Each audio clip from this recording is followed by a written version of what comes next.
Entonces aquí tenemos el modo presión de soporte, ¿cierto? Entonces me vengo a la configuración del ventilador en el modo espontáneo. Me pide que programe una variable de control por si las moscas y el tipo espontáneo. Este tiene presión soporte, compensación de tubo, volumen soporte o la ventilación asistida proporcional, la asistencia proporcional. Y el modo del disparo. Vamos a ver el convencional, que es la presión de soporte. Y entonces cuando yo programo la presión de soporte, me sale el panel de programación, ¿cierto? Un panel controlado, ¿cierto? En donde se repiten los parámetros que tenía el paciente previamente, un volumen de 490, un flujo de 40, no me pide una frecuencia respiratoria, esto es solo como por si el paciente se llega a colgar, ¿cierto?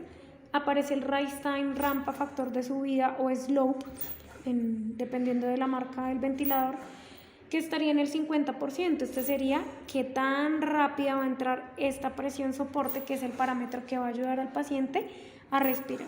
Y tenemos la FiO2, el PIP, el trigger y la presión soporte, que debe estar mínimo 2 centímetros por arriba del PIP. Entonces, si mi PIP es de 6, tengo que tener una presión soporte de al menos 8 centímetros de agua. Entonces aquí ya que empezamos a ver, este es un paciente, aquí yo estoy moviendo mi pulmón que ya está respirando solito. Entonces en este caso mi paciente respirando solito, con esa presión soporte, genera un volumen de 302 y una frecuencia de 30, 27. Entonces si este fuera el paciente que tiene que mover 490 mililitros de volumen corriente, pues estamos viendo que el paciente está subasistido, ¿cierto? ¿Por qué? Porque está taquipnéico y no alcanza a completar un volumen corriente normal para él, que serían los 490 más o menos. Entonces, ¿qué hay que hacer? Empezar a darle más asistencia, una presión soporte mayor, para que él alcance a mover un volumen corriente un poco más alto, más acorde a su ventilación normal. Aquí vimos que el volumen corriente empezó a subir por arriba de 300, pero si no fuese suficiente, tendríamos que seguir dándole más asistencia, ¿cierto? Y es posible que sumado a la asistencia mayor, aquí yo estoy generando un gradiente de presión, ¿cierto? De 6 a 12, tengo un delta de presión de 6 centímetros de agua, en donde logro movilizar, en este caso 475, obviamente este es un pulmón de mentiras, que no está respirando espontáneamente, ¿cierto? Entonces por eso los volúmenes varían tanto. Normalmente pues en un paciente los volúmenes se mantienen cercanos al promedio. Aquí este paciente ya estaría manejando unos volúmenes más acordes, 434. Entonces empezamos a titular qué tanta presión soporte necesita con los volúmenes exhalados. Los volúmenes exhalados deben ser más o menos iguales